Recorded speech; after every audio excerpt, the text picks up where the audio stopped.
من يهده الله فلا مضل له ومن يضلل فلا هادي له وأشهد أن لا إله إلا الله وحده لا شريك له وأشهد أن محمدا عبده ورسوله يا أيها الذين آمنوا اتقوا الله حق تقاته ولا تموتن إلا وأنتم مسلمون يا أيها الناس اتقوا ربكم الذي خلقكم من نفس واحدة وخلق منها زوجها وبث منهما رجالا كثيرا ونساء واتقوا الله الذي تساءلون به والأرحام إن الله كان عليكم رقيبا يا أيها الذين آمنوا اتقوا الله وقولوا قولا سديدا يصلح لكم أعمالكم ويغفر لكم ذنوبكم ومن يطع الله ورسوله فقد فاز فوزا عظيما أما بعد فإن خير الحديث كتاب الله وخير الهدي هدي محمد صلى الله عليه وسلم وشر الأمور محدثاتها وكل محدثة بدعة وكل بدعة ضلالة وكل ضلالة في النار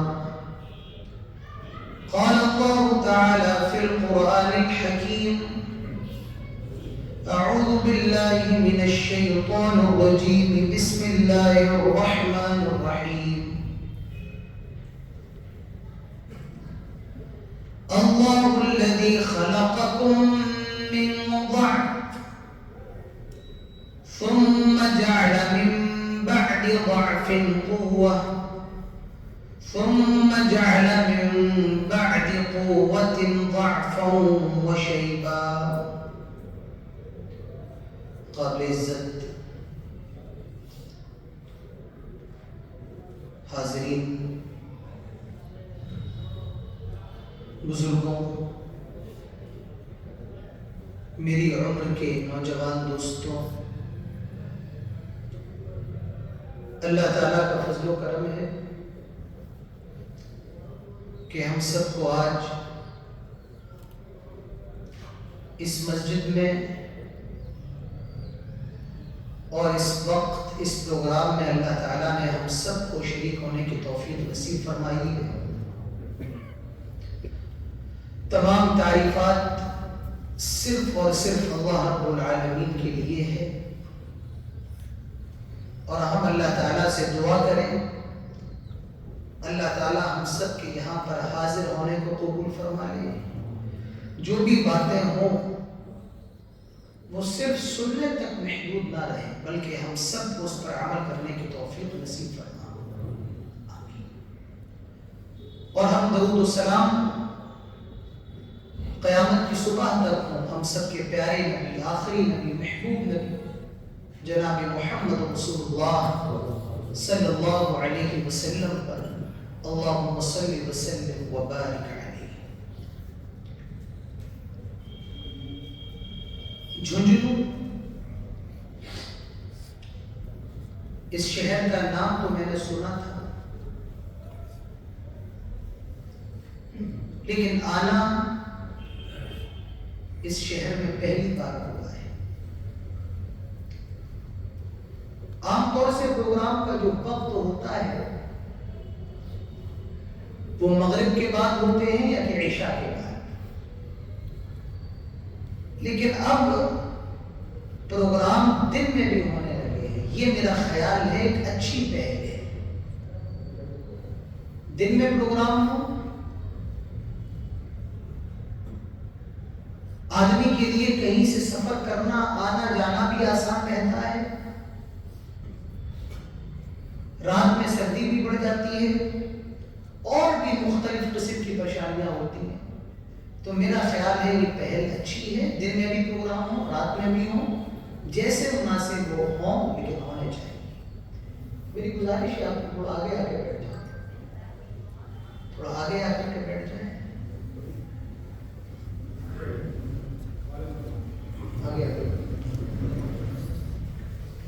مجھے افسوس ہوتا ہے ایسے نوجوانوں پر جن کی عمریں 20 سال 25 سال دیوار کی ٹیک لگا کے بیٹھے. جب اس عمر میں یہ حال ہے تو 40 سال کے بعد آپ کا کیا ہوگا؟ بہرحال مجلس میں بیٹھنے کے بھی آداب ہیں، طریقے ہیں.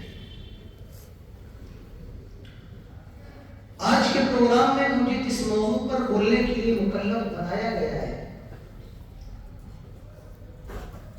وہ موضوع بہت اہم ہے، بہت اہم.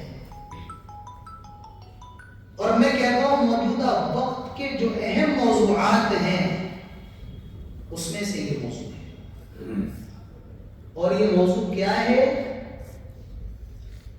نوجوانوں کا بگاڑ اور اس کا علاج.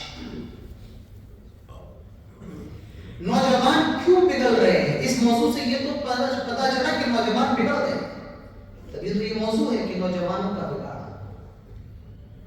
تو نوجوان کیوں بگڑ رہے ہیں؟ اور جب یہ بگڑ چکے ہیں اب ان کو صحیح کیسے کیا جائے؟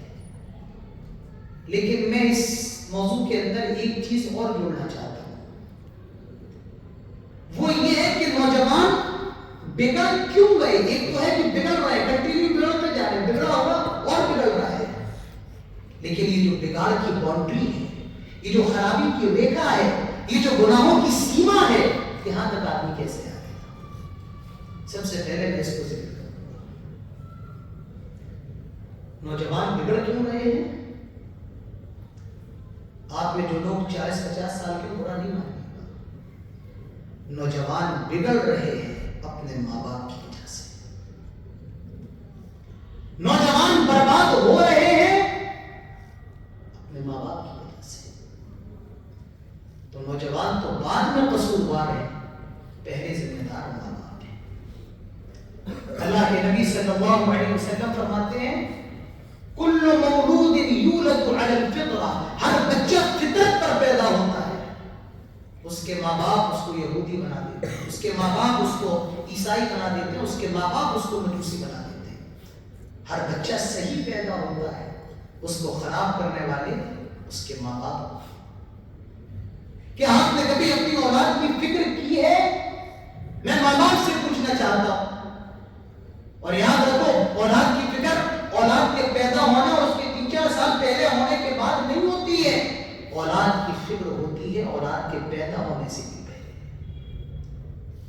اور اولاد کی فکر اگر آپ کو ہے تو آپ اپنے لیے جو بیوی لے کر کے آئے، آپ کی نگاہ اس پر نہیں ہوگی کہ مجھے مال ملے گا یا نہیں، مجھے پیسہ ملے گا یا نہیں. آپ کی نگاہ ہوگی کہ میں جس کو اپنی بیوی بنانے والا ہوں، میں جس کو اپنی زندگی کا حصہ بنانے والا ہوں، جب میری اس سے اولاد ہوگی تو وہ میری اولاد کے لیے اچھی ماں ثابت ہوگی.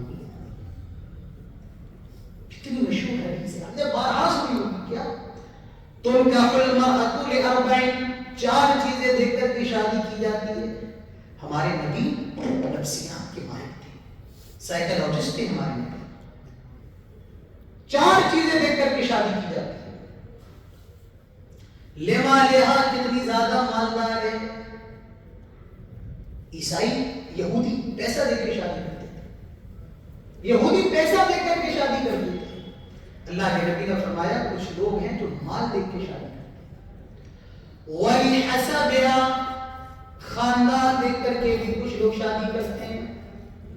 کتنے اونچے خاندان کی ہے. عرب کے لوگ پیسہ نہیں دیکھتے تھے، وہ سب سے پہلے خاندان دیکھتے تھے، ہمارے خاندان کی ہے یا نہیں، ہماری برادری کی ہے یا نہیں. وَلِجَمَالِهَا، کچھ لوگ خوبصورتی دیکھ کر کے شادی کرتے ہیں.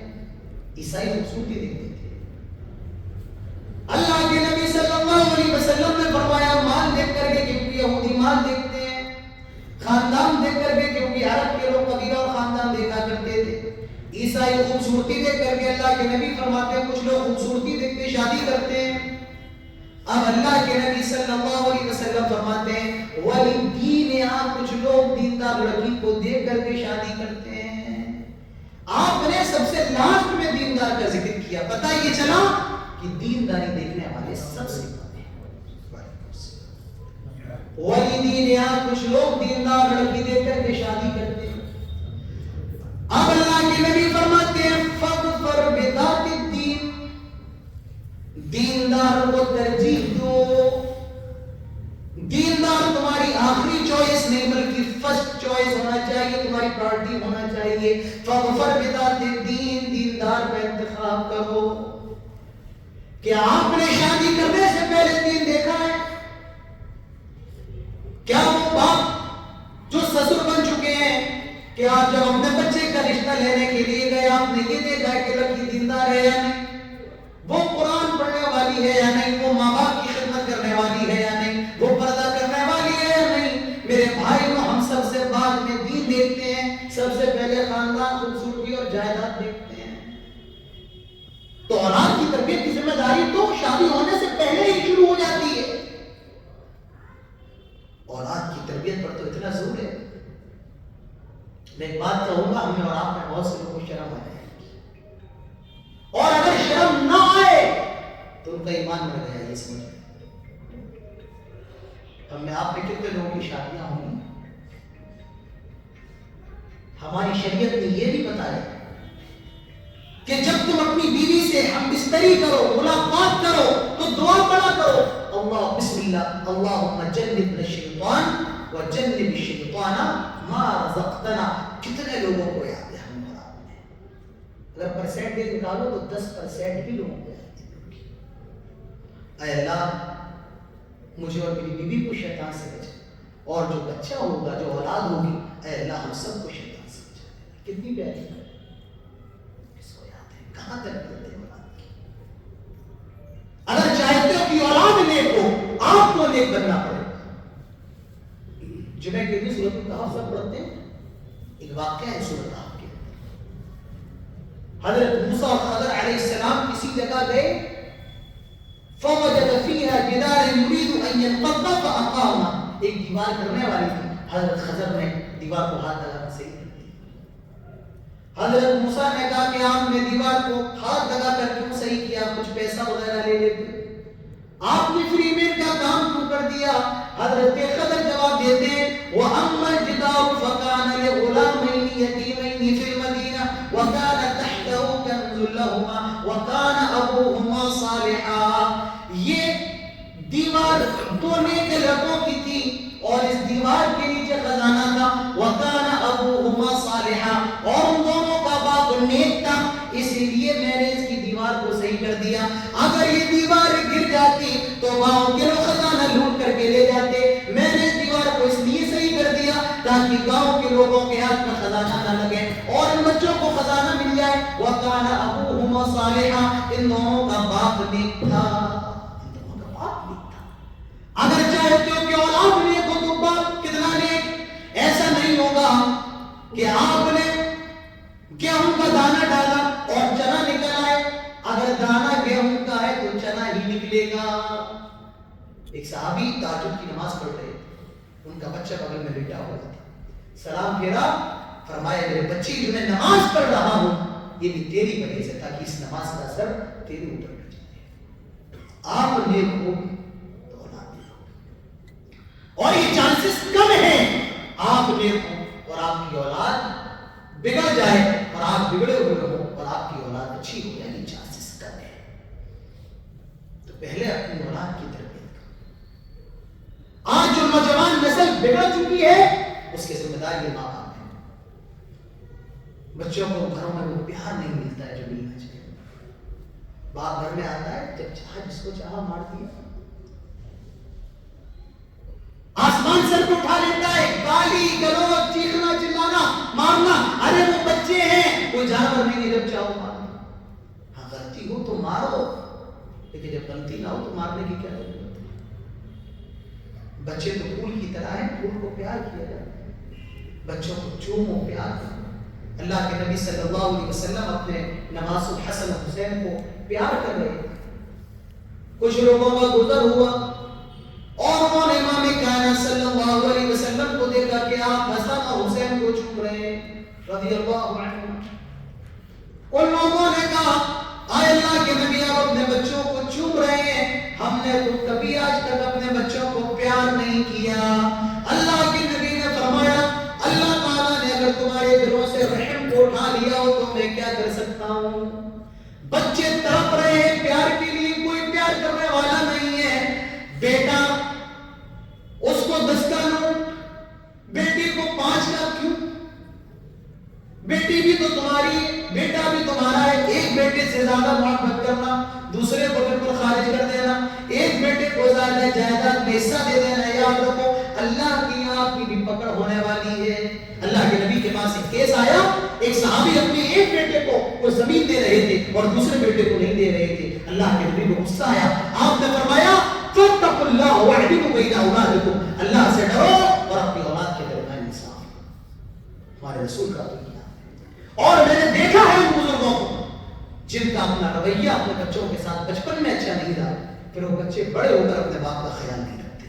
یاد رکھو آپ نے اپنے بچوں کے ساتھ جیسا کیا ہوگا پھر بعد میں چل کے بچے بھی آپ کے ساتھ ایسا کرتے ہیں. میں نے دیکھا ہے ان بزرگوں کو جو روتے ہیں کاش ان کا بچہ آ کر کے ان سے حال چال پوچھ لے, لیکن جب بچہ چھوٹا تھا تو کبھی آپ نے اپنے بچے کے سر پر ہاتھ نہیں پھیرا. آج وہ بچہ کیوں آپ کے پاس آ گیا؟ آپ کا بچہ کتنا بھی بڑا ہو جائے لیکن ہے تو آپ کا بچہ نا. 60 سال کا ہو جائے وہ تب بھی آپ کا بچہ ہے. کیا کبھی آپ نے اپنے بچے کو دین سکھایا؟ کبھی آپ نے اپنے بچے کو 10 منٹ دیے, آئے میرے بیٹے یہ حلال ہے یہ حرام ہے یہ صحیح ہے یہ غلط ہے, کبھی آپ نے بتایا؟ نہیں بتایا. ہمارے نبی صلی اللہ علیہ وسلم کا کیا ہے؟ مسجد نبوی کے اندر سبتے کے کھجور رکھے ہوئے, اور یہ مسئلہ یاد رکھو آپ کو پتا بھی ہوگا, صدقے کا کھانا نبی پر اور آپ کے خاندان پر حرام ہے. نبی صدقے کا چیز نہیں کھاتا ہے نہ اس کا خاندان کھاتا ہے. مسجد نبی میں کھجور رکھے ہوئے ہیں. حضرت حسین کی عمر چھوٹی سی ہے, 4-5 سال کی ہے. بچے تو کھانے کی طرف بڑھتے ہیں. حضرت حسین نے ہاتھ بڑھایا, کھجور پکڑ لیا, بس کھانے ہی والے ہیں. پیارے نبی صلی اللہ علیہ وسلم کی نگاہ پڑ گئی. آپ نے یہ نہیں سوچا کہ بچہ ہی تو کھا لے تو کیا ہو جائے گا. آپ نے فرمایا کخن چھی چھی, آئے حسین اس کھجور کو رکھو. اما شاید انا کو صدقہ, کیا تجھے معلوم نہیں تو نبی کا نواسا ہے, تو نبی کے خاندان میں سے ہے, اور نبی اور اس کے خاندان کے اوپر صدقہ کھانا حرام ہے. یہ ہمارے نبی کا حال ہے. بچپن سے بچوں کی تربیت اس انداز میں کر رہے ہیں. اللہ کے نبی صلی اللہ علیہ وسلم حضرت عبداللہ بن عباس سے کہتے ہیں یا غلام, آئے میرے بچے, اللہ تعالیٰ کے احکامات کی حفاظت کر, اللہ تعالیٰ تیری حفاظت کرے گا. وَإِذَا سَأَلْتَ فَاسْأَلِ اللَّهِ, مانگ تو اللہ تعالیٰ سے مانگ. وَإِذَا اسْتَعَنْتَ فَاسْتَعِنْ بِاللَّهِ, اور مدد طلب کرنا تو اللہ تعالیٰ سے کر. اللہ کے نبی چھوٹے چھوٹے بچوں کو توحید بتا رہے ہیں, اپنے بچوں کو بھی بتا رہے ہیں, غیروں کے بچوں کو بھی بتا رہے ہیں کہ ہم نے آج تک کبھی اپنے بچے کو توحید بتائی ہے؟ کبھی بتایا ہم نے اپنے بچے کو توحید؟ ہماری شریعت مارنے کا حکم تھوڑی دیتی ہے, مارنے سے منع بھی نہیں کرتی, لیکن جہاں محبت سے کام چل جائے وہاں ڈنڈا اٹھانے کی کیا ضرورت ہے؟ جب کام محبت سے چل رہا ہے, جب زمین نرم ہے اور پھاوڑا مارا جا سکتا ہے تو بلڈوزر لانے کی کیا ضرورت ہے؟ جب نرمی سے کام چل رہا ہے وہاں سختی دکھانے کی کیا ضرورت ہے؟ کبھی آپ نے بتایا اپنے بچوں کو کہ کھانا کیسے کھاتے ہیں؟ اللہ کے نبی صلی اللہ علیہ وسلم کھانا کھا رہے تھے. ایک بچہ تھا وہ الٹے ہاتھ سے کھا رہا تھا. آپ نے فوراً اس کو روکا, کیا فرمایا؟ یا غلام سم اللہ, اے بچے بسم اللہ پڑھ کے کھانا کھا. کیا پڑھ کے کھا؟ بسم اللہ. وَقُلْ بِيَمِينِكَ, دائیں ہاتھ سے, وَقُلْ مِمَّا يَلِيقُ, اور جو حصہ پاس ہے تیرے پلیٹ میں سے وہاں سے کھا. ابھی چھوٹے چھوٹے بچوں کو بتائیں کھانا کیسے کھایا جاتا ہے. اولاد کی تربیت کرو, سب سے پہلے اپنی اولاد کے عقیدوں کو مضبوط کرو. آج ہمارے بچے کانوینٹ اسکول میں جا رہے ہیں، وہ وندے ماترم اور جو عیسائیوں کے اپنے شرکیہ گانے ہوتے ہیں ان میں شریک ہو رہے ہیں۔ یاد رکھو اگر بچے نہ پڑھیں اس میں کوئی مسئلہ نہیں ہے، لیکن اگر بچوں کا عقیدہ خراب ہو جائے تو یہ بہت بڑا مسئلہ ہے۔ ہمارے بچے جاہل رہ جائیں یہ تو گوارا کر لینا، ہمارے بچے مشرک بن جائیں یہ گوارا نہ کرنا۔ حضرت یعقوب علیہ السلام کی موت کا وقت قریب ہے، آدمی موت کے وقت میں بس اپنی فکر کرتا ہے میرا کیا ہوگا، لیکن نہیں، یعقوب کو زندگی کے آخری وقت میں بھی فکر ہے تو اپنے بچوں کو بلایا، یا بنی ما تعبدون من بعدی، اے میرے بچوں تم میرے بعد کس کی عبادت کرو گے؟ ٹیسٹ دے رہے ہیں بچوں کا کہ میں نے اپنے بچوں کی تربیت کی ہے، اب ذرا دیکھو میرے بچے کہاں پر پہنچے، ان کا عقیدہ کیا ہے۔ وہ بچے بھی یعقوب کے ہیں، بھائی تو یوسف کے ہیں، سارے بچے بول پڑے آئے ابو ہم آپ کے رب، آپ کے باپ اسحاق کے رب، دادا ابراہیم اسماعیل کے رب یعنی صرف اور صرف اللہ کی عبادت کریں گے۔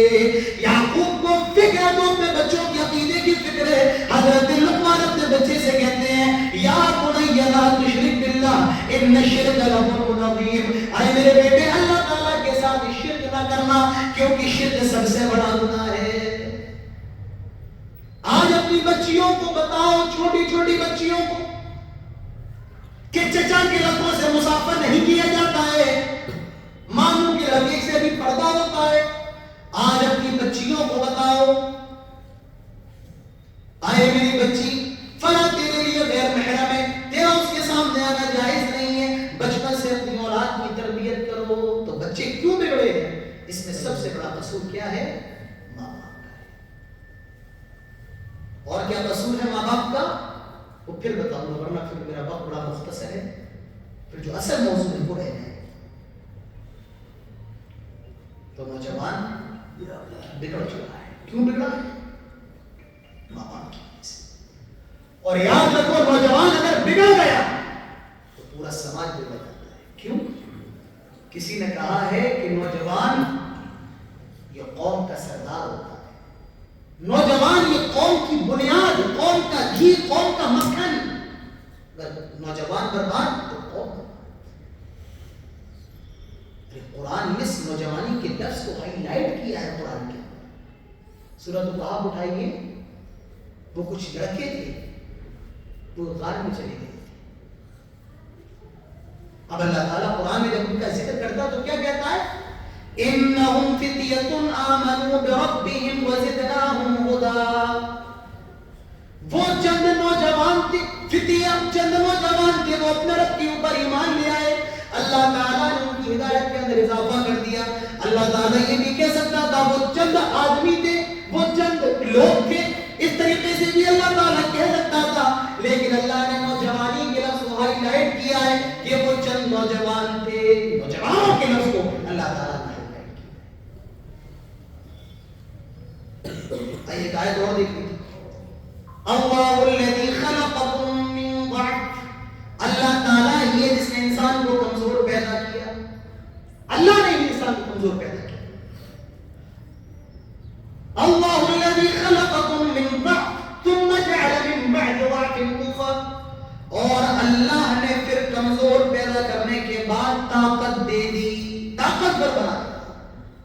یعنی آدمی کو جوان کر دیا، جب پیدا ہوتا ہے 2.5 کلو کا ہوتا ہے، 3 کلو کا، ارے 3 کلو کا، 3.5 کلو کا، کیا حیثیت ہے اس ننھی سی جان کی، لیکن وہ بڑا ہوتا ہے 6 فٹ کی ہائٹ، 70 کلو کا وزن، سینہ چوڑا ہو جاتا ہے، ہڈیوں میں طاقت آ جاتی ہے، خون میں گرمی آ جاتی ہے۔ اللہ تعالیٰ فرماتا ہے ہم نے کمزور پیدا کرنے کے بعد جوان کر دیا، ثم جعل من بعد ضعف ثم جعل من بعد قوة ضعفا وشيبا، اور طاقت پر بنانے کے بعد پھر ہم نے اس کو کمزور کر دیا۔ اللہ نے جوانی کے لفظ کو، جوانی کی عمر کو طاقت کی عمر کہا ہے۔ طاقت ہوتی ہے نوجوان، یہ جو بزرگ بیٹھے ہیں ان سے پوچھو جوانی کیا ہوتی ہے۔ جوانی ہوتی ہے کہ آدمی، ایک نوجوان اللہ تعالیٰ کی جتنی عبادت اس عمر میں کر سکتا ہے بڑھاپے میں نہیں کر سکتا ہے. پوچھو ان بزرگوں سے جو نماز کو پڑھتے ہیں, سجدہ کرنے کا من تو چاہتا ہے لیکن سجدہ نہیں کر پاتے ہیں, کمر کی ہڈی جواب نہیں پڑتی ہے, گھٹنے دکھنے لگتے ہیں. پوچھو کہ جوانی کی عبادت میں کیا مطلب ہے. اور یاد رکھو اس کا جواب دینا پڑے گا اللہ تعالیٰ کی, بچ نہیں سکتے, وہ بھی حدیث دیکھیں. اور یاد رکھو ہمارے یہاں صرف اور صرف قرآن و حدیث ہے, اس کے علاوہ ہمارے پاس کچھ نہیں. لوگ کہتے ہیں کہ اہل حدیث بڑے غریب, ہمارے پاس یقیناً کچھ نہیں ہے قرآن و حدیث کے علاوہ. ہم بڑے غریب ہیں, ہمیں باباؤں کے قصے, کہانیاں, پیر اور ولیوں کی کہانیاں نہیں آتی ہیں. ہمیں دو چیزیں آتی ہیں, اللہ کا فرمان آتا ہے اور محمد رسول اللہ صلی اللہ علیہ وسلم کی حدیث آتی ہے. اور یہی ہماری محبت, یہی ہمارا پیار, یہی ہمارا سکون اور یہی ہمارا چین ہے. تو وہ حدیث دیکھو, پہلے حدیث پڑھتا ہوں. لا تزول قدم عبد يوم القيامة حتى يسأل عن 4 خصال, عن عمره فيما أفنى, وعن شبابه فيما أبلى, وعن ماله من أين اكتسبه وفيما أنفقه. کوئی قیامت کے دن اپنے قدموں کو ہلا بھی نہیں سکتا ہے جب تک کہ 4 سوالوں کا جواب نہ دے دے. عن عمری فیما افنا, ایک سوال عمر کے بارے میں ہوگا, بتاؤ اپنی عمر میں تم نے کیا کیا, عمر کہاں لگا کے آئے. اور عمر کے سوال کے بعد دوسرا سوال ہوگا وعن شبابی فیما بلا, آئے اللہ کے بندے تیری زندگی میں ایک اور جوانی کا دور تھا, ایک عالم, جوانی کا عالم تھا, تو مضبوط تھا, تیری ہڈیوں میں گودا تھا. وعن شبابی فیما بلا, یہ بتا تو نے اپنی جوانی کو کہاں پر لگایا, تو نے اپنی جوانی میں کیا کیا, تو اپنی جوانی کیسے گزار کے آیا ہے. اللہ تعالیٰ قیامت کے روز جوانی کے بارے میں الگ سے سوال کرے گا. پہلا سوال تو عمر کے بارے میں ہوگا ہی, عمر کے اندر جوانی بھی شامل ہے, لیکن دوسرا سوال اسپیشل طور پر جوانی کے بارے میں کیا جائے گا. بتا جوانی میں کیا کر کے آیا. معلوم یہ چلا یہ عمر خالی بیٹھنے کی عمر نہیں ہے, بلکہ یہ عمر کچھ کرنے کی عمر ہے. اور کیا کرنا ہے, آپ کو اسلام کے لیے محنت کرنا ہے, آپ کو دین کے لیے محنت کرنا ہے. اور دنیا کے اندر انقلاب آیا, اس عمر والے لوگوں کے ذریعے آیا. حضرت عمر, حضرت ابو بکر اسلام لائے, کب لائے, 39 سال کی عمر تھی, جوانی کی عمر تھی. حضرت عمر اسلام لے آئے جوانی کی عمر میں, حضرت عثمان بھی جوانی کی عمر میں اسلام لائے. ارے حضرت علی کو بچپن کی عمر میں اسلام لے کر کے آئے. حضرت عمرو بن عاص اور حضرت امیر معاویہ تمام کے تمام صحابہ جوانی کی عمر میں ایمان لے کر کے آئے. اسلام پھیلا ہے جوانوں کی وجہ سے. محمد بن قاسم کی عمر کیا تھی جو سب سے پہلے ہندوستان ہے. جوانی کے بارے میں جواب دینا پڑے گا, تیار کر لیجیے. اللہ تعالیٰ نے سوال بتا دیا ہے, سوال کیا ہوگا, جوانی. جواب تیار کرو. اگر چاہتے ہو کہ وہاں جواب دے دو تو یاد محنت کرو. جوانی کے بارے میں سوال کیا کر کے آئے. جس نوجوان کی جوانی مستانی نہ ہو کر ربانی بن جائے, اس جوانی کا کیا کہنا. ایک حدیث اور سنو, بہت پیاری حدیث ہے. فرمایا سبعۃ یظلهم اللہ فی ظلہ یوم لا ظل الا ظلہ. قیامت کے روز جب کوئی سایہ نہیں ہوگا سوائے اللہ کے عرش کے سائے کے. سورج کتنا قریب ہوگا, صرف 7 نظر. یہاں یہ سورج 9 کروڑ 33 لاکھ میل کی دوری پر ہے. گرمی میں ہم گرمی برداشت نہیں کر پاتے ہیں. ذرا سوچو جب یہ سورج صرف 1 میل کے فاصلے پر ہوگا تب ہمارا کیا حال. وہاں سر چھپانے کے لیے چھت ملے گی, اور وہ چھت کیا ہوگی, اللہ کے عرش کا سایہ ہوگا.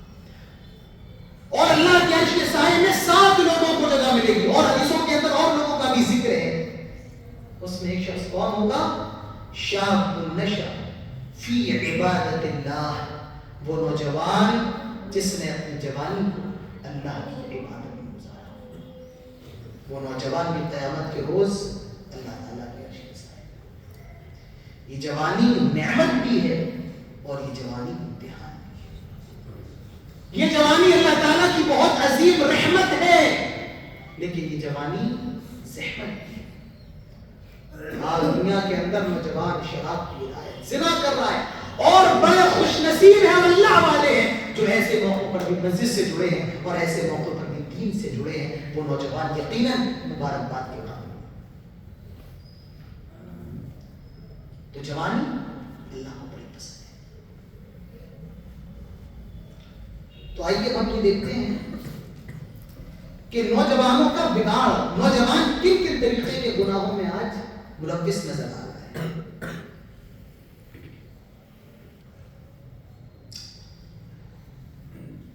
نوجوانوں کے اندر جو بگاڑ ہے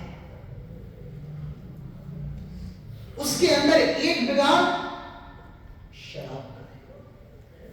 پہلے غیر مسلم مسلمان کے سامنے شراب نہیں پیتا، اس کو معلوم ہے کہ مسلمان شراب نہیں پیتا۔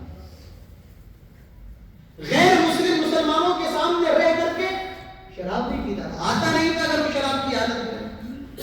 لیکن آج شرم سے نگاہیں جھک جاتی ہیں جب ہم یہ کہتے ہیں کہ آج مسلمان نوجوان بھی دھڑے سے شراب پی رہا ہے۔ یاد رکھو ہماری شریعت کے اندر شراب کی کوئی گنجائش نہیں۔ اللہ تعالیٰ قرآن کے اندر صاف طور پہ فرماتا ہے یا ایھا الذین آمنوا انما الخمر والمیسر والانصاب والازلام رجس من عمل الشیطان فاجتنبوه لعلکم تفلحون۔ ایمان والو کان کھول کر کے سن لو، بے شک شراب خمر کے معنی شراب کے ہوتا ہے، اصل میں خمار کہتے ہیں دوپٹے کو جو عورت کے چہرے کو ڈھانپ دیتا ہے، اسی سے خمر بنائیں۔ یہ جو شراب ہوتی ہے انسان کے مائنڈ کو ڈھانپ لیتی ہے، خمار چہرے کو ڈھانپتا ہے اور خمر مائنڈ کو ڈھانپتی ہے۔ اسی لیے اللہ تعالیٰ فرماتا ہے یاد رکھو انما الخمر، بے شک شراب، والمیسر اور جوا، والانصاب اور یہ آستانے یہ کچھ، والازلام اور یہ پاسے، رجس من عمل الشیطان یہ ناپاک ہیں اور یہ شیطان کا کام ہے۔ فاجتنبوه لعلکم تفلحون، اس سے باز آ جاؤ تاکہ تم کامیاب ہو جاؤ۔ یہ شراب ایک بار میں اللہ نے حرام نہیں کی ہے۔ شراب عرب کے لوگ بہت زیادہ پیا کرتے تھے، بغیر شراب کے ان کی صبح نہیں ہوتی تھی اور بغیر شراب کے وہ سوتے نہیں تھے۔ اللہ تعالیٰ نے اسی لیے ایک جھٹکے میں شراب کو حرام نہیں کیا بلکہ 3 اسٹیپ میں شراب کو حرام کیا۔ پہلا اسٹیپ اللہ تعالیٰ فرماتا ہے قل فیہما اثم کبیر ومنافع للناس واثمہما اکبر من نفعہما۔ عرب کے لوگ اللہ کے نبی صلی اللہ علیہ وسلم سے سوال کرتے تھے آئے اللہ کے نبی شراب اور جوئے کے بارے میں بتائیے اس کا کیا حکم ہے۔ اللہ تعالیٰ قرآن کی آیت نازل کرتا ہے آئے نبی آپ ان لوگوں سے کہہ دو شراب کے اندر فائدہ اور نقصان دونوں چیزیں ہیں، وَإِثْمُهُمَا أَكْبَرُ مِن نَفْعِهِمَا، لیکن فائدہ تھوڑا ہے اور نقصان زیادہ ہے۔ لیکن اللہ تعالیٰ نے شراب کو حرام قرار اس وقت بھی نہیں دیا تھا، شراب اللہ تعالیٰ نے اس وقت بھی حرام نہیں کی، لیکن یہ کہہ دیا کہ نقصان زیادہ ہے اور فائدہ کم ہے۔ لیکن ایک صحابی تھی، جانتے ہو کون؟ حضرت ابوبکر صدیق رضی اللہ، حضرت عمر رضی اللہ عنہ۔ انہوں نے نہ تو اسلام لانے سے پہلے کبھی شراب پی اور جب اسلام لے آئے یہ تب بھی شراب کو بڑا ناپسند کرتے تھے اور اللہ سے دعا کرتے تھے کیا؟ اللہم بین لنا بیان شفا، اے اللہ شراب کے بارے میں کوئی اور تسلی بخش حکم نازل فرما۔ اللہ تعالیٰ نے دوسرا حکم نازل کیا یا ایھا الذین آمنوا لا تقربوا الصلاۃ وانتم سکارى، اے ایمان والو جب تم نشے کی حالت میں رہو تو نماز کے قریب نہ جاؤ۔ ہوا یہ تھا ایک صحابی کے گھر میں شراب کی دعوت تھی، مغرب کا وقت ہوا، تمام صحابہ مسجد میں نماز پڑھنے کے لیے آ گئے، شراب اس وقت حرام نہیں ہوئی تھی۔ ایک صحابی کو امام بنایا گیا، وہ بھی نشے کی حالت میں تھے، شراب پیے ہوئے تھے، اب انہوں نے نماز پڑھائی، کیا؟ نماز کے اندر کی سورت پڑھ دی قل یا ایھا الکافرون لا اعبد ما تعبدون ولا انتم عابدون ما اعبد ولا انا عابد ما عبدتم ولا انتم عابدون ما اعبد لكم دینکم ولی دین. لیکن یہ صورت غلط ہو اور کیا غلطی کر دی؟ قل یا ایھا الکافرون کے بعد کہا اعبد ما تعبدون، جبکہ کہنا یہ چاہیے تھا لا اعبد ما تعبدون. اے کافرو، تو اے نبی کہہ دو اے کافرو تم جن کی عبادت کرتے ہو ہم ان کی عبادت نہیں کرتے ہیں. لیکن انہوں نے الٹا پڑھ دیا کیا؟ اے کافرو تم جن کی عبادت کرتے ہو ہم بھی ان کی عبادت کرتے ہیں. یہ غلطی ہو گئی. اللہ تعالیٰ نے فوراً حکم نہ کیا جب تم نشے کی حالت میں رہو تو نماز کے قریب نہ جاؤ. جب تم نشے کی حالت میں رہو تو نماز کے قریب نہ جاؤ. لیکن ابھی بھی اللہ تعالیٰ نے شراب کو حرام قرار نہیں دیا. لیکن حضرت عمر دعا کیا کرتے تھے آئے اللہ شراب کے بارے میں کوئی اور حکم نازل فرما.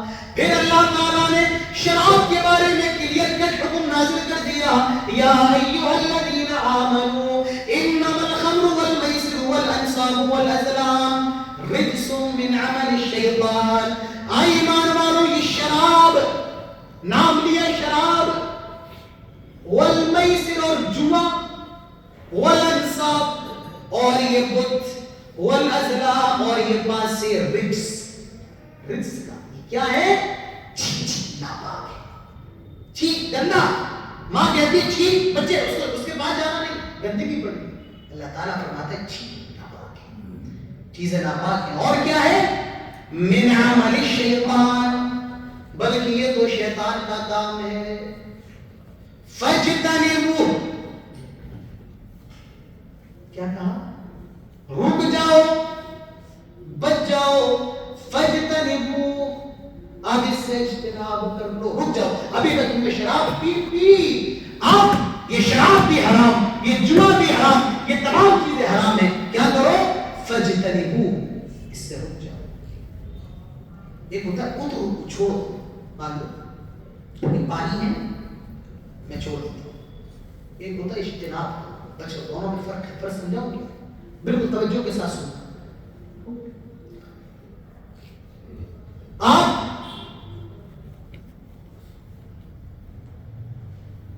کسی ہوٹل میں بیٹھے ہیں اور آپ کے دوست شراب پیتے ہیں مگر آپ نہیں پیتے ہیں. ٹیبل پر شراب پی جا رہی ہے لیکن آپ نہیں پیتے، اچھی بات ہے. لیکن یہ اجتناب نہیں، یہ کیا ہے؟ ترک کر دینا، کسی چیز کو چھوڑ دینا. اور اجتناب کا مطلب کیا ہے؟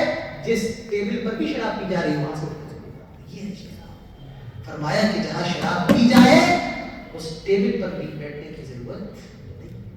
جس ہوٹل میں شراب پلائی جائے اس ہوٹل میں کھانا کھانے کی ضرورت نہیں.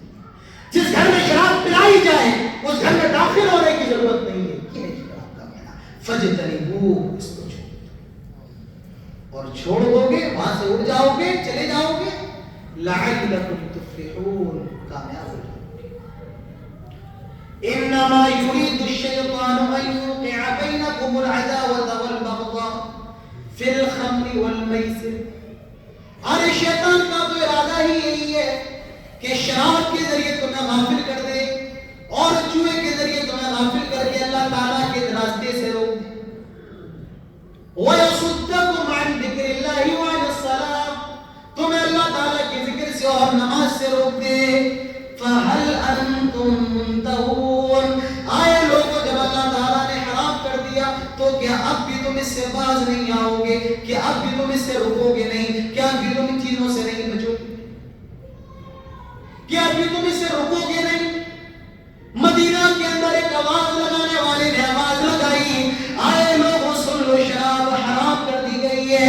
کچھ لوگ شراب پی رہے تھے، ان کے ہونٹوں میں تھا، منہ میں لگا تھا. جیسے یہ صدا سنی کہ شراب حرام کر دی گئی فوراً اپنے گلاسوں کو پھینک دیا، وہیں پر چھوڑ دیا اور پکار اٹھے انتہینا یا رب، آئے میرے رب ہم نے چھوڑ دیا، آئے میرے رب ہم نے چھوڑ دیا، آئے میرے رب ہم نے چھوڑ دیا. یہ صحابہ کا حال تھا. آئے مسلمانوں فَهَلْ أَنْتُمْ مُنْتَهُونَ، کیا اب بھی تم نہیں رکو گے؟ آئے نوجوانوں، اللہ تعالیٰ نے تمہیں پیدا اس لیے کیا ہے تم جا کر کے شراب خانوں کو بند کرو. لیکن آج افسوس کے ساتھ کہوں گا مسلمان ہی شراب خانوں کی زیریں بن چکا ہے. اللہ نے تمہیں پیدا اس لیے کیا تھا تم جوئے کے اڈوں کو تالا لگاؤ، لیکن آئے مسلمانوں آج تو دھڑلے سے جوا کھیل رہے ہو۔ یہ نہ مسلمانوں کے حالات بتا رہا ہوں، کتنے جواریات جیلوں کے اندر ہوں گے جو مسلمان ہیں، آپ کے جھنجھنوں کے اندر بھی مسلمانوں کا عالم کیا ہوگا میرے بھائی آپ کو بخوبی معلوم ہے۔ آئیے میں پہلے شراب بناؤں گا پھر جوئے کے بارے میں بتاؤں گا۔ تو یہ شراب اللہ تبارک و تعالیٰ نے حرام کر دی ہے، اور اس کا گناہ کیا ہے؟ شراب پینے کا۔ اللہ کے نبی صلی اللہ علیہ وسلم فرماتے ہیں جو آدمی شراب پی لے اللہ تبارک و تعالیٰ 40 دن تک اس کی نماز قبول نہیں کرتا ہے۔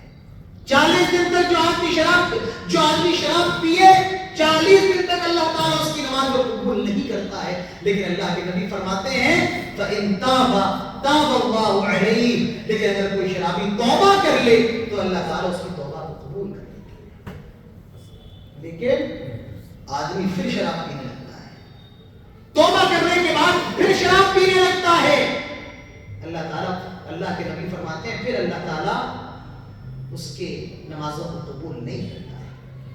لیکن وہ پھر دوسری مرتبہ توبہ کرتا ہے تو اللہ کی رحمت اتنی وسیع ہے اللہ تعالیٰ اس کو پھر معاف کر دیتا ہے۔ پھر وہ تیسری مرتبہ پیتا ہے اللہ تعالیٰ پھر 40 روز تک اس کی نماز کو قبول نہیں کرتا ہے۔ لیکن اگر وہ توبہ کر لے تو اللہ تبارک و تعالیٰ اس کی توبہ قبول کر لے۔ کتنے بار ہوا؟ 3 بار۔ کتنے بار ہوا؟ 3 بار۔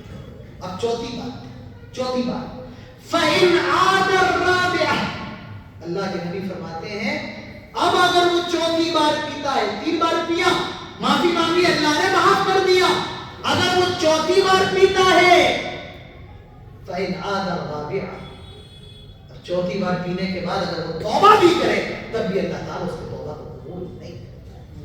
اللہ توبہ کا بھی دروازہ اس کے لیے بند ہے۔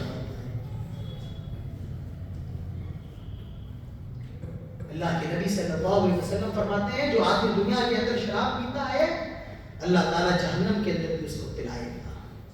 اور کیا پلائے گا؟ طینۃ الخبال۔ صحابہ نے پوچھا اللہ کے نبی ہم طینۃ الخبال نہیں جانتے، طینۃ الخبال کیا ہے؟ صحابہ بڑے معصوم ہوتے تھے، دین کی جو بات بھی سمجھ میں نہیں آتی تھی فوراً اللہ کے نبی صلی اللہ علیہ وسلم سے پوچھ لیتے تھے آئے اللہ کے نبی طینۃ الخبال کیا ہمیں نہیں معلوم۔ اللہ کے نبی نے فرمایا صحابہ میں تمہیں بتاتا ہوں کہ طینۃ الخبال کیا ہے۔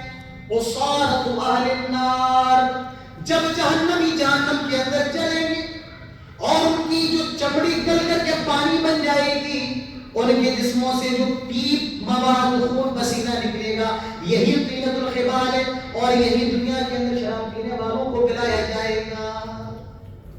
کیا بتایا جائے؟ ختم تقریر۔ عمل کرنے والوں کے لیے دلیل بھی کافی، حدیث بھی کافی ہے، اور جس کو عمل نہیں کرنا ہے آپ مہینوں تک پروگرام چلاتے رہے پھر بھی اس کو ہدایت ملنے والی نہیں ہے۔ عمل کرنے والا ایک بات سن کر کے بھی عمل کر لے گا، اور نہیں کرنے والا کتنی بھی محنت کر لے نہیں کرتا ہے۔ آج یہ مسلمانوں کی کنڈیشن ہے، شراب، سافٹ ڈرنک کے نام پر بیئر پینا، چرس، گانجا۔ اب آپ کہیں گے مولانا صاحب تمباکو کا کیا حکم ہے؟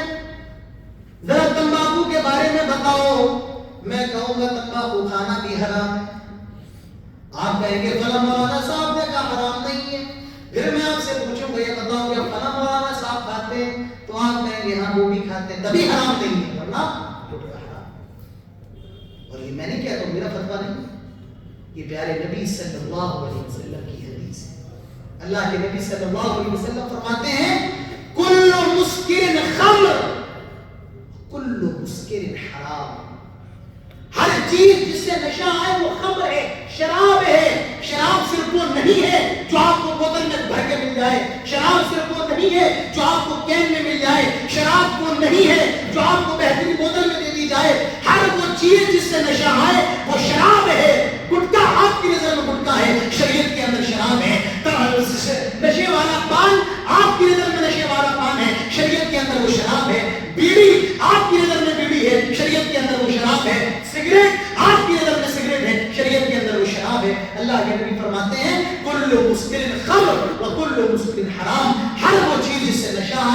وہ شراب ہے اور ہر نشے کرنے والی چیز حرام ہے. بات ختم. نہ اب اس کو اور زیادہ تشریح کی ضرورت ہے. اور اس میں اور کیا تشریح کی جائے آپ کے سامنے؟ آپ کے حدیث کو بدل دیا جائے؟ اب کون سا راستہ آپ کے لیے نکالا جائے؟ معاف کیجیے ایک بات میں آپ کو بتاؤں, ہمارے یہاں اہل حدیثوں کے یہاں سوال بہت پوچھے جاتے ہیں, لیکن سوال پوچھنے کا مقصد اپنی اصلاح نہیں ہوتی, اپنے لیے راستہ نکالنا ہوتا ہے. یہ ہمارے دلوں کے اندر بیٹھا ہوا شیطان ہے. ہم اپنی اصلاح کے لیے سوال نہیں پوچھتے ہیں, بلکہ کیا کرتے ہیں, اپنے لیے راستے نکالنے کے لیے. مولانا اعظم صاحب نے کہا حرام ہے, وہ اگر میں حلال کہتا تو اس کو تسلی ہو جاتی. اب اگر میں نے حرام کہہ دیا تو وہ دوسرے کے پاس جائے گا, اس نے ابھی حرام تھا تیسرے کے پاس جائے گا, اور جب تک وہ حلال کروا نہ لے جاتا رہے گا. ہم سوال اپنے آپ کو سدھارنے کے لیے نہیں, بلکہ اپنے لیے راستے بناتے ہیں. اب ایک سوال یہ ہے مولانا صاحب, ہم کھاتے ہمیں نشہ نہیں آتا ہے, ہمارے لیے تو نارمل ہے, نشہ تھوڑی آتا ہے.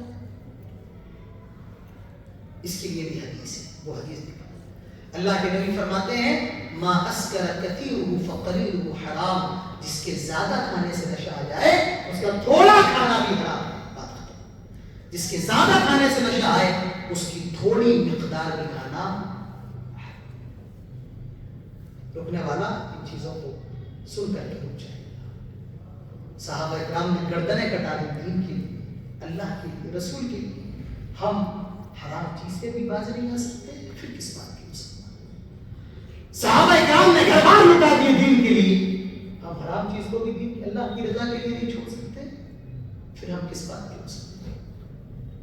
تو یہ تمام کی تمام چیزیں نشے کی یہ حرام ہے. اور بھی اس وقت نشہ کرنے کی بہت سی چیزیں ہیں. مجھے کسی نے بتایا کوئی چھوٹی سی ٹیبلیٹ آتی ہے, آدمی اس کو کھا لے تو اس سے نشہ آ جاتا ہے. ایک ابھی کھانسی کا سیرپ چل رہا تھا, ہاں, اس سے اگر پوری شیشی کوئی آدمی ایک بار میں پی لے تو اس سے بھی نشہ آ جاتا ہے. کوئی فیویکول کے بارے میں مجھے بتا رہا تھا کہ اس کو بریڈ پر اگر لگا کے کھایا جائے تو اس سے نشہ آ جاتا ہے. شریعت نے قاعدہ بتا دیا, وہ قاعدہ کیا ہے, ہر وہ چیز جس سے نشہ آ جائے وہ شراب ہے. لہذا جو چیزیں ہیں نشے کی وہ تمام کی تمام شریعت کے اندر حرام ہے. ایک حدیث اور پیش کر کے بات آگے بڑھاتے ہیں. شریعت کے اندر جتنے بڑے گناہ ہیں کچھ پر سزا ہے, حد, کچھ پر لعنت ہے. لیکن شراب ایک ایسی چیز ہے جس پر لعنت بھی ہے اور جس پر حد بھی ہے. اللہ کے نبی فرماتے ہیں لعن اللہ الخمر وشاربها وساقيها وبائعها ومبتاعها وعاصرها ومعتصرها وحاملها والمحمولة إليه. اللہ کی لعنت ہو شراب پر. اللہ کے نبی فرماتے ہیں کہ اللہ تبارک و تعالی نے لعنت فرمائی ہے کس پر, شراب پر. لعن اللہ الخمر, اللہ کی لعنت ہو شراب پر. وشاربها, اور اللہ تعالی کی لعنت ہو شراب پینے والے پر. شراب پر لعنت, شراب پینے والے پر لعنت. وساقیہ, یہ جملہ اور شاندار, یہ نوجوان اپنے گھر لے کر کے فرمایا وساقیہ, اللہ تعالیٰ کی لعنت ہے شراب پلانے والے پر. ایک سوال پوچھا جاتا ہے مولانا صاحب, ہمیں ریسٹورینٹ میں جاب مل رہی ہے اور ہمارا کام یہ ہے کہ ہم شراب پلائیں, کیا جائز ہے ہمارے لیے وہ جاب؟ کہ ہم پلا سکتے ہیں, کہ ہم پلا سکتے ہیں, جائز ہے؟ حرام ہے. وہ صاف کیا, اللہ کی لعنت ہے شراب پلانے والے. اللہ کی لعنت ہے شراب خریدنے والے. ایک نوجوان لڑکا مجھے ملا, مسلمان تھا, اٹاوا کے اندر, کوئی بینک کے اندر کام کرتا تھا, تو میں جاتا تھا, اس سے میری ملاقات ہوتی تھی. میں نے دیکھا بیئر کے دکان پہ کھڑا ہوا ہے. میں نے بولا کہ یہاں کیا کرتے ہیں, تم مسلمان ہو؟ کہا میں نہیں پیتا. پھر کہا میرا جو مینیجر ہے بوس, اس کے لیے لے کے جا رہا ہوں. حرام ہے یہ بھی, کیونکہ اللہ کے نبی فرماتے ہیں کہ شراب خریدنے والے پر بھی, شراب بیچنے والے پر بھی. یہ ایسی چیز ہے, لعنت بھی ہے, حد بھی ہے. تو ہر وہ چیز جس سے نشہ آئے وہ تمام کی تمام چیزیں. اللہ تعالیٰ نے شراب کے ساتھ جوئے کو بھی ایڈ کیا ہے.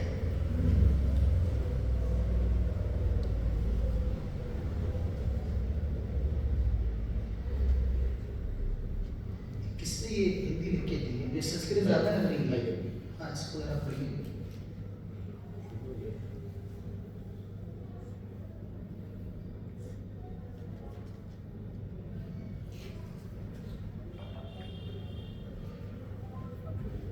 جی بہرحال تو جوا، جوا کس چیز کا نام ہے؟ جوا نام ہے بیٹنگ کا. ایک گھوڑا دوڑ رہا ہے، ایک نے کہا اگر یہ 5 منٹ میں اس لائن سے آگے نکل گیا 5000. اس نے کہا اگر نہیں نکلا تو 5000. یہ جوا بیٹھے اور اس کی جتنی بھی شکلیں ہیں، بے شمار شکلیں ہیں، میں تمام شکلوں کو نہیں بتا سکتا، اتنا وقت نہیں ہے. لوڈو ہے، کیرم ہے اور جتنی بھی چیزیں ہیں.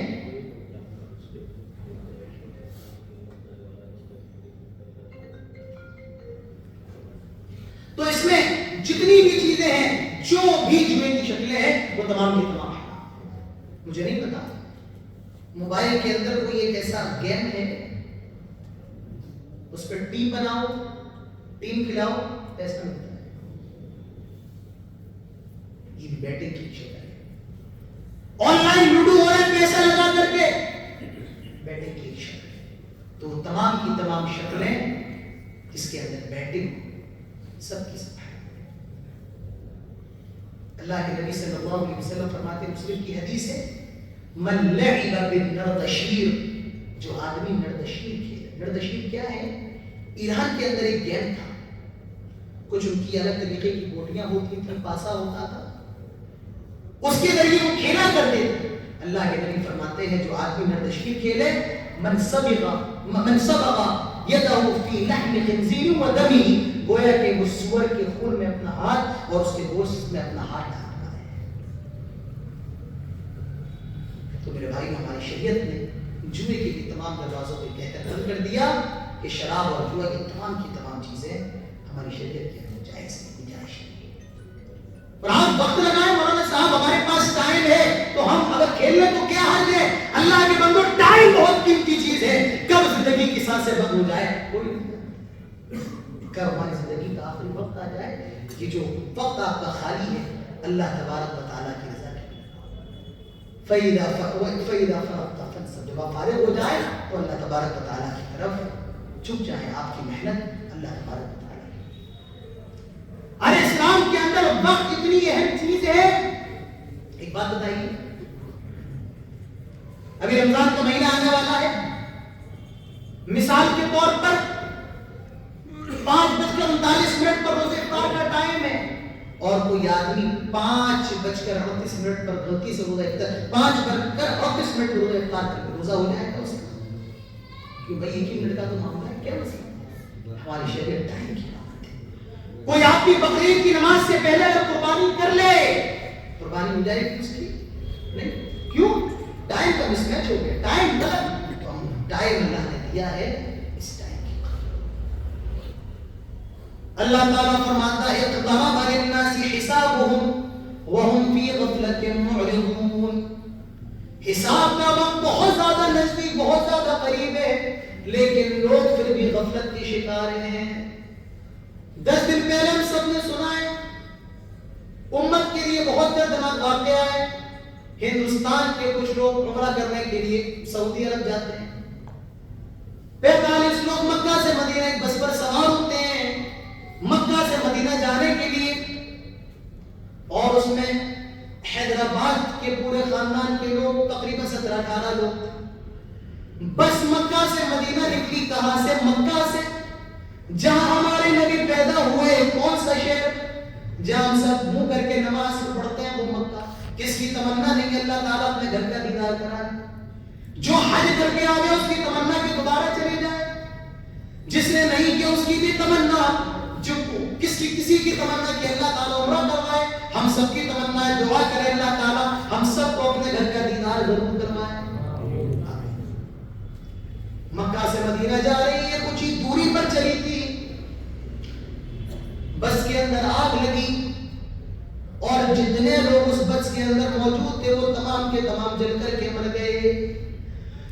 کوئی نہیں بچا. کیا انہیں معلوم تھا ہم ہندوستان سے جا رہے ہیں، ہم جس بس پر سوار ہیں وہ بس نہیں ہے، بلکہ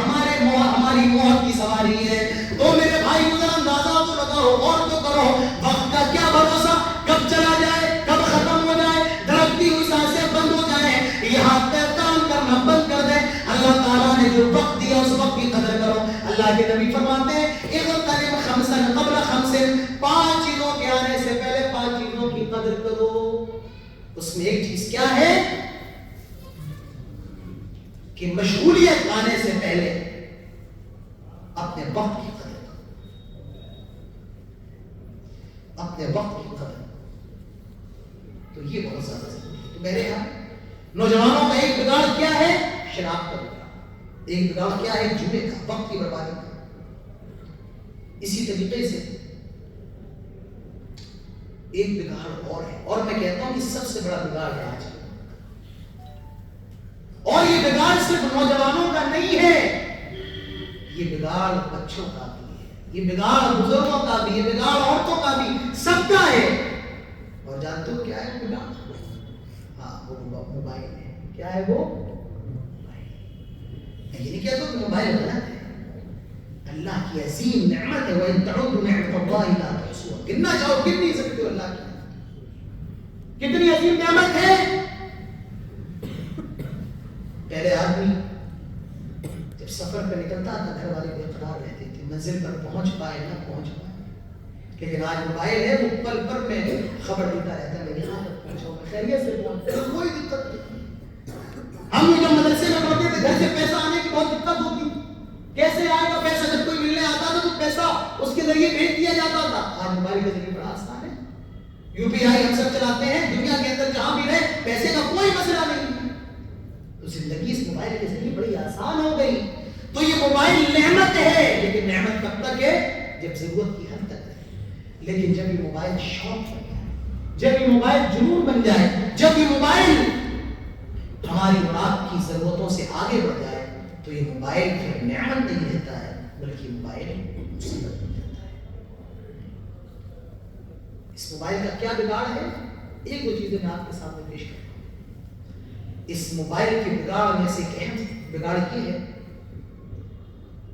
اس موبائل نے ہم سب کو ریاکار بنا دیا۔ سب کا مطلب اکثر لوگوں کو ریاکار۔ کیسے ریاکار؟ ایک آدمی فجر کی نماز پڑھنے کے لیے اٹھا، وضو کیا، مصلی اٹھایا، اب ابھی نیت نہیں باندھی ہے، مصلی کا فوٹو کھینچ کر اسٹیٹس پہ لگا دیا، اب سب دیکھ کر کے لائک کر رہے ہیں۔ ارے تہجد تو کیسی نماز ہے؟ اللہ کے نبی صلی اللہ علیہ وسلم فرماتے ہیں افضل الصلاۃ بعد الصلاۃ المفروضہ صلاۃ فی جوف اللیل، فرض نمازوں کے بعد سب سے زیادہ محبوب نماز اللہ تعالیٰ کو وہ نماز ہے جو رات کے آخری حصے میں یعنی تہجد پڑھی جائے۔ تہجد کا معاملہ تو تیرے اور تیرے رب کے درمیان کا ہے، دنیا کو دکھانے کی کیا ضرورت ہے، دنیا کو بتانے کی کیا ضرورت ہے؟ آج اس موبائل نے ہم سب کو ریاکار بنا دیا۔ آج عبادت ہے لیکن عبادتوں کے اندر سے خلوص ختم ہو گیا۔ جسم کے اندر جیسے روح ہوتی ہے، اگر روح نہ ہو تو جسم بیکار۔ اسی طریقے سے عبادت کی ایک روح ہے، اور عبادت کی روح اخلاص ہے، اگر وہ اخلاص نہ ہو تو عبادت دکھاوا آ جائے، نمود آ جائے، ریا آ جائے، یہ بھائی سب کچھ نہیں۔ اللہ کے نبی صلی اللہ علیہ وسلم فرماتے ہیں کہ مجھے تمہارے بارے میں سب سے زیادہ ڈر شرک اصغر کا ہے۔ صحابہ نے پوچھا اللہ کے نبی شرک اصغر کیا ہے؟ آپ نے فرمایا الریا کیا ہے؟ دکھاوا ہے۔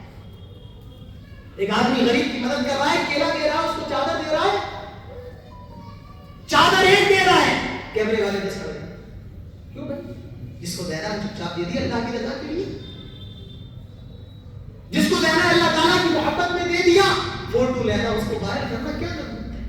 یہ اللہ کے نیک بندوں کی صفت نہیں۔ اللہ کے نیک بندے کون ہیں؟ وَيُطْعِمُونَ الطَّعَامَ عَلَىٰ حُبِّهِ مِسْكِينًا وَيَتِيمًا وَأَسِيرًا إِنَّمَا نُطْعِمُكُمْ لِوَجْهِ اللَّهِ لَا نُرِيدُ مِنكُمْ جَزَاءً وَلَا شُكُورًا۔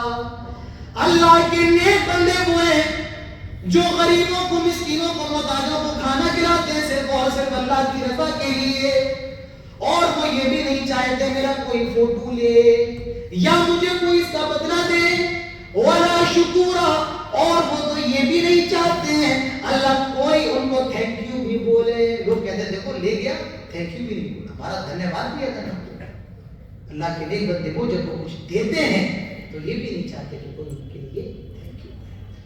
تو میرے بھائیوں دنیا کیا کہے گی اس کی فکر نہیں کرنا، پھر اس کی کرنا ہے اللہ تعالیٰ ہمارے بارے میں کیا کہتے ہیں۔ دیکھیے مکہ حرم کا کیا حال ہے. آدمی یہاں سے حج کرنے کے لیے عمرہ کرنے کے لیے گیا, ارے بھائی وہاں اللہ کی عبادت کر, رب کے گھر میں آیا, رب کو راضی کر. اب وہ خانہ کعبہ کا کپڑا پکڑ کے کھڑا ہے, فوٹو کھینچا, ہاتھ اٹھائے ہوا ہے ایسے کر کے, جھوٹا مکار دعا تھوڑی کر رہا ہے, فوٹو کھینچا رہا ہے. آج وہاں بھی جا کر کے حاجی کے اندر بھی اخلاص ہے. میرے ایک دوست ہیں, حج کمیٹی کے ممبر ہیں, انہوں نے مجھ سے بڑی عجیب بات کی. انہوں نے کہا کہ میں حاجیوں کو دیکھتا ہوں, پہلے سے میں بہت 20 سال ہو گئے حج کمیٹی کا ممبر رکھے ہوئے, کہ حج کہ جب حاجی لوٹ کے آتا تھا اس کے چہرے پہ نور ہوتا تھا. آج کا حاجی آتا ہے نور بھی اس کے چہرے پہ, عبادتوں کے اندر اخلاص ہے. کوئی فوٹو کھنچوا رہا ہے, کوئی دعا کر رہا, کپڑا پکڑ کے کھڑا.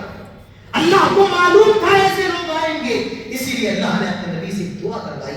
اللہ کے نبی صلی اللہ علیہ وسلم جب حج کر کے فارغ ہوئے, آپ نے دعا کی تھی, اللہم حجۃ لا ریاء فیہا ولا سمعہ. اے اللہ یہ حج میں نے تیری رضا کے لیے کیا ہے, اللہ اس میں دکھاوا نہیں ہے, اللہ اس میں شہرت نہیں ہے. عبادت اللہ کو وہ محبوب ہے جس میں اللہ کے لیے اخلاص ہو, اور اگر اخلاص نہیں ہے تو آپ کی عبادت کرنا بیکار ہے. اخلاص ہے چیز. آج اس موبائل نے کیا کیا, ہمارے خلوص کو ختم کر دیا. آپ مسجد میں ہیں اور موبائل بچ گیا, نماز میں ہے, اب نماز کے اندر من نہیں لگے گا. آپ بڑے طاقتور ہیں, آپ کی باڈی بہت اچھی ہے, لیکن آپ کمزور اتنا ہے کہ نماز میں بھی اپنے موبائل کو سائلنٹ نہیں کر سکتے. ابھی یہاں اللہ رسول کی باتیں چل رہی ہیں, ابھی کسی ایک کا فون آئے گا, دیکھیے اٹھ کے بھاگے, دیکھیے گا نہیں, فکر نہیں. اس موبائل نے کیا کیا, اخلاص ختم کر دیا, جذبہ ختم کر دیا. اس موبائل نے کیا کیا, ہمیں دین سے غافل کر دیا. اللہ کے نبی صلی اللہ علیہ وسلم فرماتے, جو آدمی فرض نماز کے بعد 33 مرتبہ سبحان اللہ پڑھ لے, 33 مرتبہ الحمدللہ پڑھ لے, 34 مرتبہ اور 33 مرتبہ اللہ اکبر پڑھ لے, اور اس کے بعد یہ دعا پڑھ لے, لا الہ الا اللہ وحدہ لا شریک لہ لہ الملک و لہ الحمد یحیی و یمیت وہو علی کل شیء قدیر. اگر سمندر کے جھاگ کے برابر بھی اس کے گناہ ہوں گے, اللہ تعالیٰ ان گناہوں کو بھی معاف کر دے گا. لیکن آج جیسے ہم سب سلام پھیرتے ہیں, آدمی کا سب سے پہلا ہاتھ کہاں جاتا ہے, موبائل پر. پہلے اس کو نکال. اس موبائل نے کیا کیا, دین سے دور. ارے اس موبائل نے ہمیں جاسوس بنا دیا ہے. مولانا عادل صاحب اپنے کمرے میں نہیں ہیں, اور اتفاق سے ان کا موبائل کھلا ہوا ہے, لاک نہیں ہے. پہلے آدمی چپٹا مارے گا فون پر.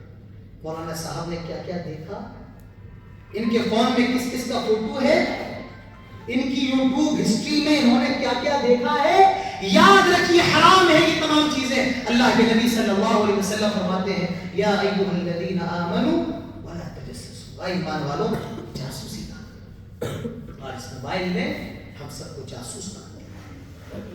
اور یہ مسئلہ بھی یاد رکھیے, اگر آپ کسی کا فون چیک کر رہے ہیں اس کی بغیر اجازت کے, اور کوئی آدمی دیکھ کر کے جس کا فون آپ چیک کر رہے ہیں غصے میں آپ کو مار دے اور آپ کی آنکھ پھوٹ بھی جائے, تو اس آدمی پر کوئی گناہ نہیں. اللہ کے نبی فرماتے ہیں, جو آدمی کسی گھر میں جھانک رہا اور گھر والا اس کو مارے, اس کی آنکھ پھوٹ جائے, تو جس نے مارا ہے اس کا گناہ, اس کا کام اتنا خراب ہوگا. اگر آپ کسی کا موبائل چیک کریں اور غصے میں آپ کو مارے, تو اس کا گناہ نہیں. ہماری شریعت نے انسان کی پرائیویسی کا بہت خیال کیا ہے. ہماری شریعت نے تو یہاں تک کہہ دیا کہ جب کسی کے گھر جاؤ تو ڈائریکٹ داخل نہ ہو جاؤ, بلکہ پہلے اجازت کرو. یا ایھا الذین آمنوا لا تدخلوا بیوتا غیر بیوتکم حتی تستأنسوا وتسلموا علی اہلها. ایمان والو, تم جب کسی کے گھر جاؤ تو جب تک اجازت نہ لے لو, سلام نہ کر دو, داخل نہ ہو جانا. اجازت نہیں ہے آپ کسی کے گھر میں داخل ہو جائیں. آپ کے گھر میں آپ کے چاچا رہتے ہیں, آپ کے بڑے بھائی کی شادی ہو گئی, بڑا بھائی رہتا ہے, آپ بغیر اجازت ان کے کمرے میں بھی داخل نہیں ہو سکتے ہیں. اور جو نابالغ ہے, اگر وہ فجر کی نماز سے پہلے اور ظہر کی نماز کے بعد اور عشاء کی نماز کے بعد اگر گھر جاتا, اپنے بھائی اور چاچا وغیرہ کے کمرے میں جاتا ہے, اس کو بھی اجازت دینا پڑے گی. کسی کا فون آیا, آپ نے اسپیکر پہ ڈال دیا, تمام لوگ بیٹھے ہوئے تاکہ سنیں, اور اس آدمی کو معلوم نہیں کہ آپ نے اسپیکر پہ فون ڈالا ہے, یہ بھی درست نہیں ہے. آپ کسی کا فون ریکارڈ کر لے, اس کو پتا نہیں ہے, آپ نے دھوکے سے ریکارڈ کر لیا, یاد رکھیے یہ بھی درست نہیں ہے. ہاں, آپ اگر اس سے اجازت ہے، لیکن اگر وہ اجازت نہ دے تو یاد رکھیے کسی کا فون ریکارڈ کرنا بھی درست نہیں ہے۔ ہماری شریعت نے انسان کے رازوں کو اتنا خیال کیا ہے، لیکن آج اس موبائل نے بڑے افسوس کے ساتھ کہوں گا ہم سب کو جاسوس بنا دیا ہے۔ میرے بھائیوں، اس موبائل کو ضرورت تک محدود ہے۔ یہ موبائل آیا تھا ہم لوگوں سے قریب ہو، ہم اللہ سے دور ہو، اس لیے موبائل نہیں آیا تھا۔ یہ موبائل آیا تھا تاکہ ہم اس کے ذریعے اللہ تعالیٰ کی دین کی دعوت کو عام کریں، ہم دین سے دور ہو جائیں۔ یہ موبائل اس لیے نہیں آیا تھا۔ یہ موبائل بنا تھا رشتوں سے، ہمارے رشتہ داروں سے ہمارے تعلقات مضبوط رہیں، لیکن آج اس موبائل نے رشتہ داروں سے ہی ہمیں دور کر دیا۔ تو میرا خیال ہے کہ میں صرف موبائل کے اوپر میری گفتگو جو ریکارڈ ہے، میری گفتگو موبائل کے اوپر 1.5 گھنٹے کی ابھی گفتگو میری ریکارڈ ہے موبائل کے اوپر 1.5 گھنٹے، اور اتنی گفتگو میری ایسی باقی ہے موبائل کے موضوع پر جو ابھی تک میں نے بیان ہی نہیں کیا، موقع نہیں مل پایا۔ تو بہرحال موبائل بھی بہت سنگین مسئلہ ہے آج کے وقت۔ اس موبائل نے بچوں کو خراب کر دیا۔ آج مجھے ایک صاحب بتا رہے ہیں کہ ایک لڑکا پکڑا گیا نابالغ چھوٹا سا زنا کرتے ہوئے۔ آج اس موبائل نے زندگیاں برباد کر، بچے موبائل چلا رہے ہیں اور غلطی سے بیوی کا فوٹو اسٹیٹس پر لگ گیا یا کوئی ایسی تصویر یا کوئی ذاتی ویڈیو لگ گئی، زندگی تباہ ہو جاتی ہے۔ اور ہم لوگ کیا کرتے ہیں، اگر کوئی ایسی چیز لگی تو اور اسکرین شاٹ لے لیتے ہیں، غلط ہے۔ اگر کسی سے غلطی ہو گئی ہو گئی، آپ کی ذمہ داری ہے کہ آپ فون کرتے ہیں کہ آپ کے اسٹیٹس پہ یہ چیز لگی ہے، آپ اس کو جڑ سے ختم کر دیں، ہٹا دیں، یہ ہماری ذمہ داری ہے۔ تو یہ تمام چیزیں ہم سب کو کرنا ہے۔ تو نوجوانوں کے اندر ایک بگاڑ ہے حرام کمائی کا، کریں گے کچھ نہیں، پیسہ بچ جائیں گے، چونکہ اب وقت نہیں ہے۔ نوجوانوں کے اندر ایک بگاڑ ہے سود کا، بیاج کا لین دین، اور یہ نوجوانوں کا نہیں ہے، یہ سب کا ہے۔ کاروباری عورتیں، بچے عورتیں سونا رکھ کر سود پر پیسہ لا رہی ہیں، کاروباری بغیر لون لیے کاروبار نہیں ہے۔ اسی طریقے سے ایک بہت بڑا بگاڑ ہے نوجوانوں کا والدین کی نافرمانی کرنا۔ نوجوانوں کا ایک بگاڑ ہے دین سے دوری، نماز سے دوری، چونکہ وقت میرا ختم ہو گیا۔ اسی طریقے سے آج کے نوجوانوں کے اندر ایک بہت بڑا بگاڑ ہے، وہ ہے اپنے آپ کو عالم سمجھ لینا۔ آپ کے پاس تھوڑا بہت علم تو آ سکتا ہے، وہ الگ بات ہے، لیکن آپ عالم نہیں ہو سکتے۔ عالم ہونے کے لیے آپ کا ضروری ہے کہ آپ نے تعلیم حاصل کی۔ آپ کے پاس تھوڑا بہت علم آ جائے اور آپ صاحب خطبے دینے لگے، آپ لمبی لمبی تقریریں کرنے لگے، تو یہ بات درست نہیں ہے۔ آپ اپنے آپ کو عالم نہ سمجھیں، آپ اپنے آپ کو دیندار تو سمجھ سکتے ہیں، آپ اپنے آپ کو تھوڑا بہت علم کا جانکار تو سمجھ سکتے ہیں، لیکن آپ اپنے آپ کو عالم سمجھنے لگے تو یاد رکھیں وہ چیز درست نہیں۔ اس کا مجھے لمبی گفتگو کرنا تھی، لیکن چونکہ وقت ہو، ایک واقعہ بتا کے بات ختم کرتا ہوں۔ جمعے کے دن کی بات، میں جمعہ پڑھا کے فارغ ہوا، اپنے روم میں جا رہا تھا، ایک لڑکا مجھ سے ملا، کہا آپ سے مسئلہ پوچھا۔ میں نے کہا جی بتائیے۔ کہا کہ تو یہ چل گیا نا آج کل یہ موبائل اور کیمرہ لگا کے ہر آدمی رپورٹر بننے لگا ہے، ہر آدمی مقرر بننے لگا ہے، کیمرہ اور مائک۔ تو مجھ سے کہنے لگا کہ میں یہ چاہتا ہوں کہ میں ایک چینل بناؤں یوٹیوب پر اور دین کی کچھ باتیں اس میں پھیلاؤں، لوگوں تک دین کی باتیں پہنچے۔ میں نے کہا صبر کرو بھائی، اتنی کیا مسئلہ ہے تمہارا؟ میں یہ چاہتا ہوں دین کی دعوت لوگوں تک پہنچے۔ میں نے کہا لوگ کام کر رہے ہیں نا اس تعلق سے، آپ دیکھیں یوٹیوب پر بھرے پڑے، اہل حدیث بھی ماشاءاللہ خوب آگے ہیں ہمارے علماء، تو آپ کو کیا ضرورت ہے؟ کہا کہ میں جو جانتا ہوں وہ تو پھیلاؤں۔ میں نے کہا بتائیے پیراسیٹامول کس بیماری میں کھاتے ہیں؟ کس میں کھاتے ہیں؟ بخار میں، تو کلینک کھول کے بیٹھے جائیں گے؟ آپ کو پتا ہے کہ فلاں ٹیبلیٹ پیٹ درد میں کھائی جاتی ہے، کیا آپ ڈاکٹر بن جائیں گے؟ نہیں، ڈاکٹر نہیں، ڈاکٹر تو ڈاکٹر رہے گا، کلینک کا اتھارٹی صرف ڈاکٹر کے پاس ہے۔ ہاں آپ کسی کو مشورہ دے سکتے کہ میں نے یہ کھایا تھا میں صحیح ہو گیا، تم بھی کھا لو، آپ ڈاکٹر نہیں دے سکتے۔